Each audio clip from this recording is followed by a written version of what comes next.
Hey, it's Doug here. Thank you for joining me today. I'm looking at Thursday's Understanding in a Car Crash, which is the song that I just covered this week. So if you haven't seen this already, go and check it out now.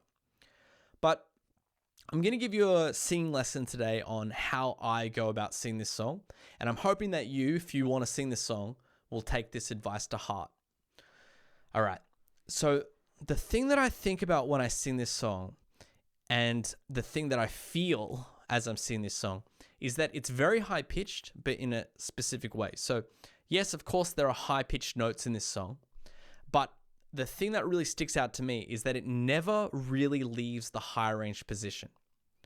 The reason it never leaves the high range position is because unlike most songs, which only hit maybe a few high notes, this song continually hits the highest note in this song, A4, consistently.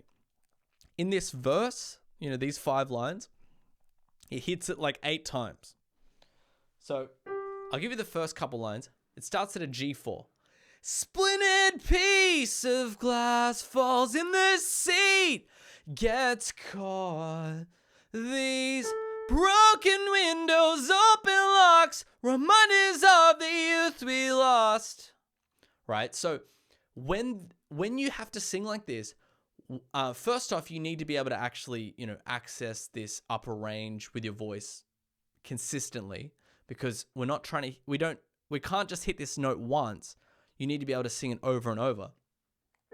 So that's first off. That's just a prerequisite. You need to have your upper extended range working in your voice. And if that's not working yet, keep watching this video. But yeah, we'll talk about that later. So you need to have access to your high range to be able to sing this song. But what it feels like for me, and this is really the point that I want to get across, is if I were to do a scale, it feels just like I'm singing this song. I'll show you. Ooh!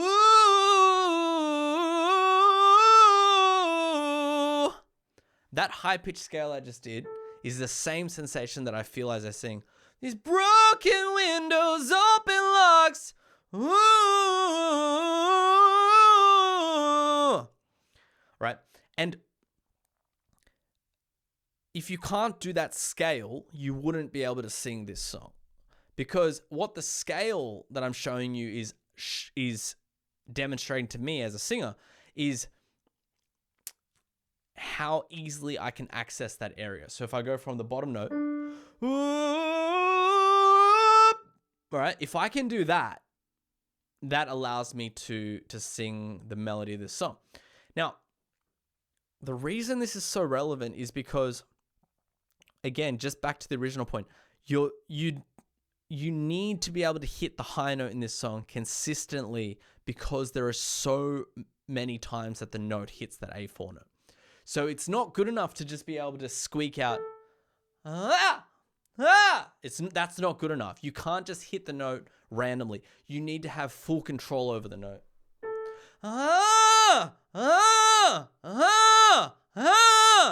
Right? You need to be able to do that. Another thing that I do to make this easier for my voice is I make the lines that I'm singing more legato, right? So you can see me backspacing things right now. This is just to give you a visual representation of what my mind is thinking as I'm singing. So instead of going, these broken windows, open locks, my mind and my singing voice is going, these broken windows, open locks, reminders of the youth we lost. I'll sing it. These broken windows, open locks, reminders of the youth we lost. We lost these broken windows, open locks. This is because it's actually easier to maintain that high range note when you're not having to do all these stops and pauses. So it's harder to go, these broken windows up. There's more chance for your voice to break like that. All right. Let's look at the chorus now. We're not going to go through maybe the entire song, maybe just like the major parts of it, like the verse and the chorus. We'll see how we go. So the chorus here is split into two vocal lines, and they are recorded. You can hear it in the recording. It's overdubbed, right? So it's like, time to let this pass, the time it takes, the time it takes. Why don't we look at the clean vocal first? So, time to let this pass. Time runs through our veins. We don't stand a chance in this threadbare time. Time to let this pass. This is a bit of a minor point, but what I had to think about when I sang this song, and you'll have to do this too, when I sing the word pass, time to let this pass, and then the other sustained note, threadbare time, time more so, but pass as well. They are sustained notes, right? I actually had to think a lot about how I'm opening my mouth, because I didn't want to go threadbare time and just not give that note what it needed, which is that openness and sustain. Time to let this pass. Right? I don't want time to let this pass. I don't want to like cut the note off. I wanted to make sure I'm singing it out. So I do recommend you open your mouth up there. There is some challenging parts in this sung part. So it's like, we don't stand a chance in this threadbare time. So that's like, sorry, I don't know how it goes. Sorry. So the as I just worked that on piano, that's higher than threadbare. So it's like, we don't stand a chance in this threadbare time. So with the high notes being in this section, that means that by the time you're singing the G4, the threadbare time, you still need enough gas in your voice to be able to sustain that. So again, this just goes back to that first point that I was making. The high note here needs to really be accessible. We don't stand a chance. Yeah, it needs to be very, very accessible to be able to do that. All right, let's talk about the distorted part. This part was really fun to sing, and I honestly don't have much to tell you in terms of the technicality of how to approach it. I will teach you some things, but I mean, like, I actually didn't have to think about it as much as you may think. What I truly did was I compressed my voice a lot. So compression, I'm talking about this sound, like if this was breathy, I made it very compressed. Like, I made it very compressed. And then I just sang, the time it takes to let go. And what that did, the time it takes, it just started to distort.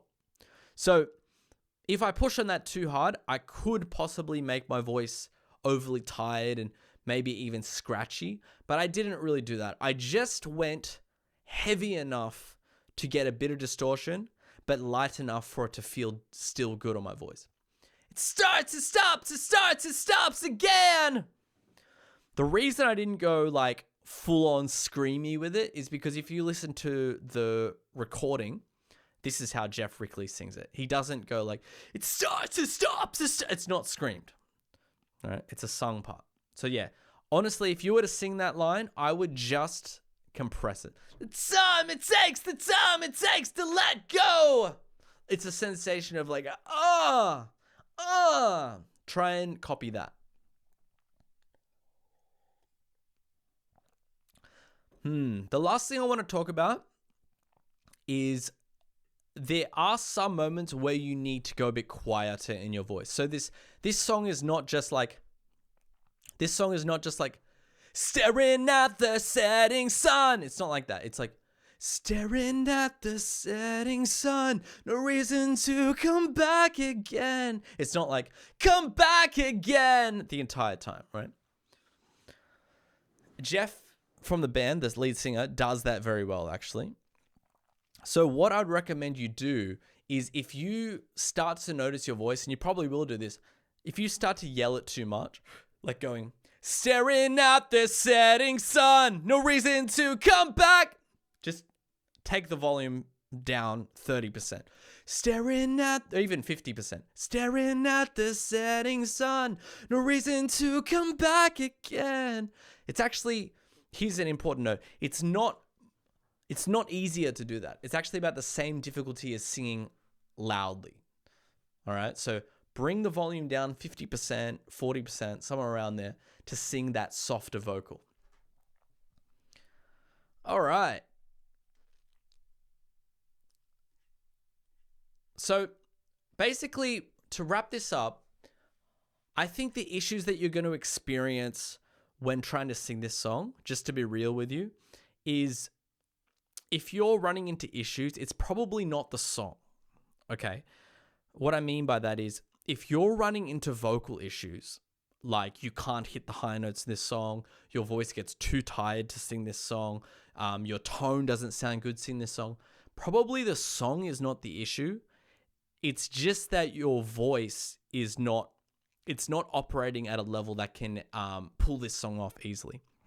So the first sort of crutch that you can use, and this goes for all songs, you can take the song down into a lower key. Like if you can't sing the high notes of this song, you can still follow my advice, just do it at a lower key. But I get the sense that if you're watching this, you know, you want to sing these songs in the original key, right? I just mean like if you can't do it yet, it's okay to do it in the lower key. Yeah. But eventually, if you're on the path to improving your voice, you absolutely want to keep that aim of singing it in the original key, right? Cool. So this leads me to my last point, which is if you're struggling to sing this and it's just not working out, you've got more training to do with your singing voice. And, you know, I've got a lot of content here on my YouTube channel and you can go through that and try to piece things together. But if you're really looking for, you know, serious vocal help, you know, you can always work with me to help you improve your voice and get it in order and sound like your favorite vocalist and learn to express yourself like your favorite vocalist by improving your vocal technique. So you've always got that option. So if you're interested in that, then go to the link down below. It's my website. And yeah, just follow that link and you'll be able to learn more about working with me. But yeah, if you have any questions about this song, just let me know. I'd be happy to answer it in the comments. But yeah, basically follow the advice that I've given you here in this video. But if you don't have the capability of enacting the advice, then there's something probably that you still need to work on in your singing voice. That's what I'll end with. All right. I hope you liked this off the cuff video. Let me know if you want to see more. I was thinking to make a breakdown like this every time I do a song cover. So hopefully I've got a new song cover coming out sooner rather than later, and you'll see me make another one of these videos. So anyway, thanks for watching. Yeah, I hope to see you in the next video. See ya.